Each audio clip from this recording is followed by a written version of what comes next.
Assalamualaikum warahmatullahi wabarakatuh. Halo teman-teman, ketemu lagi nih dengan aku, Septi Afriani. Kali ini kita tuh akan membahas soal-soal tentang reproduksi tumbuhan, daur hidup hewan, dan pernafasan manusia.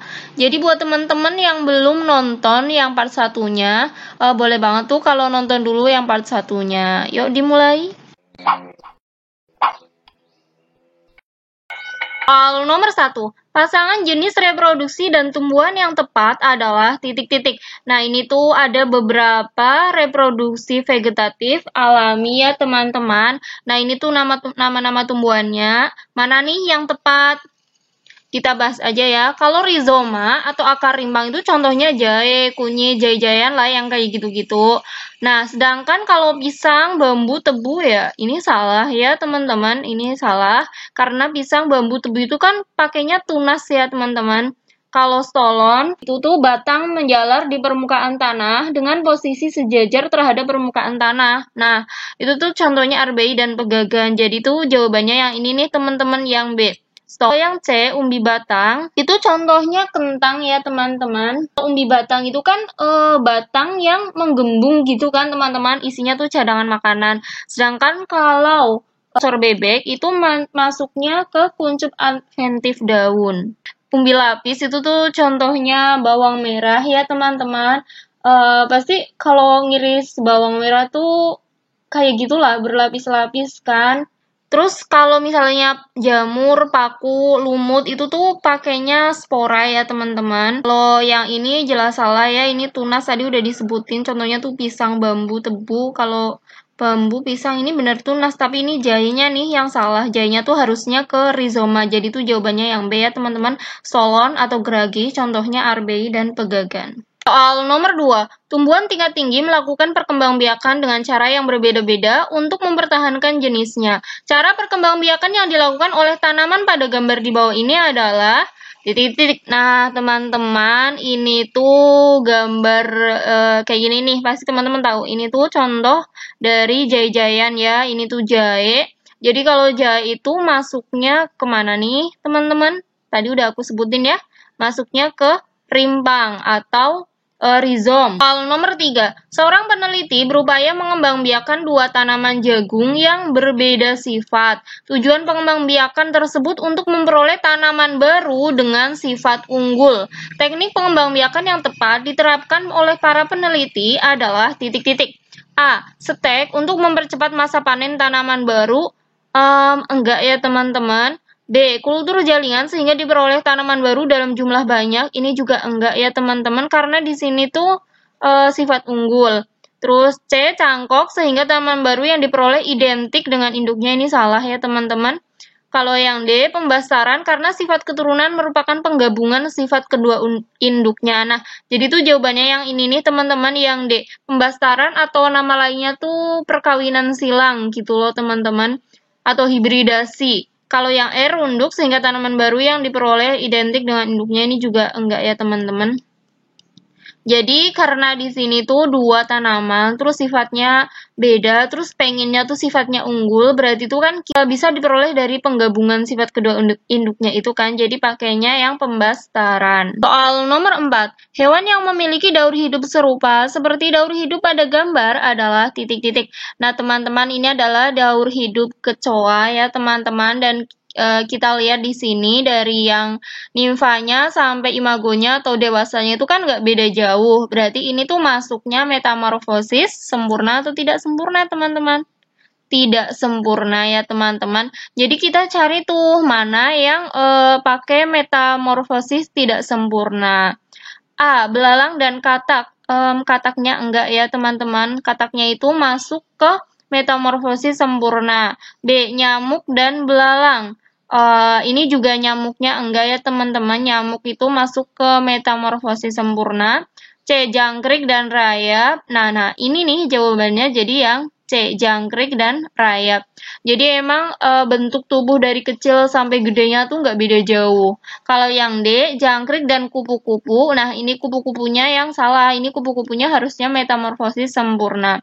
Belalang dan lebah, lebahnya yang membuat salah, lebahnya itu metamorfosis sempurna. Soal nomor 5, Perhatikan gambar di samping. Proses pernafasan yang berlangsung di bagian yang ditunjuk huruf X dan Y dalam tabel berikut yang benar adalah titik-titik. Itu materi tentang pernafasan ya teman-teman. Jadi ini hidung, terus masuk ini ke tenggorokan. Ini ada bronkus kanan dan kiri, bronkus, habis itu ini cabangnya bronkus namanya bronchiolus, terus cabangnya bronchiolus tuh namanya alveolus. Alveolus tuh yang paling kecil-kecilnya kayak gitu kan, gelembung-gelembungnya. Nah, di sini X-nya itu adalah tenggorokan, yang Y-nya itu adalah alveolus. Apa fungsinya? Kalau yang X, pertukaran oksigen dengan karbon dioksida, ini salah ya teman-teman. Ini tuh harusnya alveolus.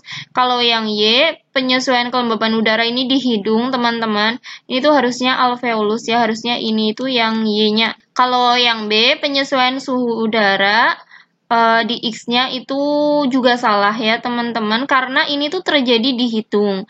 Jadi itu yang A salah, yang B juga salah ya teman-teman.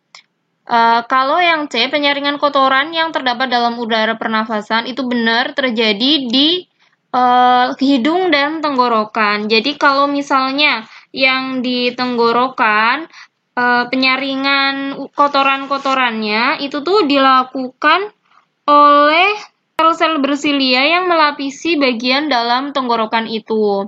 Kalau yang ini, yang Y-nya pertukaran oksigen dan karbon dioksida, ini benar ya teman-teman. Jadi tuh jawabannya yang C ya teman-teman. Alveolus tuh fungsinya untuk pertukaran oksigen dan karbon dioksida. Kalau yang penyesuaian kelembaban udara, ini juga di hidung sama pertukaran oksigen dengan karbon dioksida, ini alveolus. Yang E, pertukaran oksigen karbon dioksida itu harusnya ini alveolus.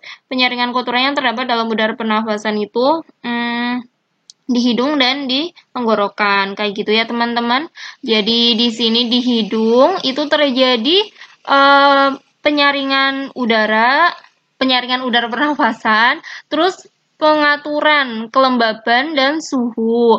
Habis itu kalau di tenggorokan itu masih juga terjadi penyaringan kotoran juga oleh sel-sel bersilia gitu ya. Habis itu udara itu masuk ke bronkus terus ke bronchiolus. Nah, di alveolus itu baru terjadi pertukaran oksigen dan karbon dioksida. Soal nomor 6. Perhatikan tahap-tahap inspirasi pada pernafasan dada berikut. 1. Paru-paru mengembang. 2. Udara luar masuk ke paru-paru. 3. Otot antar tulang rusuk berkontraksi. 4. Tekanan udara dalam paru-paru lebih kecil daripada tekanan udara luar. 5. Tulang rusuk terangkat. Urutan tahapan pada pernafasan dada yang benar ditunjukkan oleh nomor titik-titik. Nah, ini tuh gambarnya kayak gini ya teman-teman. Kalau misalnya di sini inspirasi, itu kan mengambil udara gitu ya. Jadi udara masuk gitu kan. Pertama-tama gimana? Itu tuh pertama-tama yang jelas otot tulang rusuk berkontraksi. Jadi ini dulu. Nah, berarti 3 dulu teman-teman. Jadi ini salah, ini juga salah. Terus habis ototnya berkontraksi akan terangkat. Jadi ini nomor 2. Nah, 5 ya benar ya. Nah, setelah tulang rusuknya terangkat, maka selanjutnya kira-kira yang mana nih? Yang nomor 1 dulu ya teman-teman. Paru-parunya mengembang. Jadi yang C jawabannya. Otot antar tulang rusuk berkontraksi, terus tulang rusuknya terangkat, habis itu paru-parunya mengembang. Nah, karena mengembang itu, akibatnya tekanan udara dalam paru-paru itu lebih kecil daripada tekanan udara luar. Terus, karena kayak gini tuh, udara luar tuh bisa masuk ke paru-paru. Soal nomor 7. Perhatikan percobaan pernafasan pada gambar di samping. Apabila membran karet dilepaskan, maka proses yang terjadi adalah titik-titik.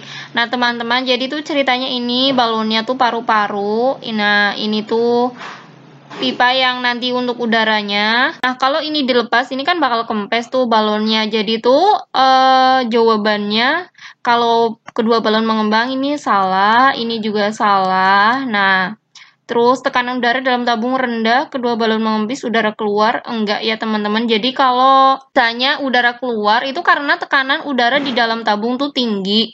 Terus udaranya keluar, habis itu balonnya mengempis. Jadi tuh jawabannya yang D. Kalau yang E itu tekanan udara dalam tabung rendah, terus udaranya masuk, kan jadi balonnya mengembang, itu ketika ini ditarik. Kalau ini kan udah ditarik, habis itu dilepas, gitu. Kalau yang ini tuh yang inspirasinya.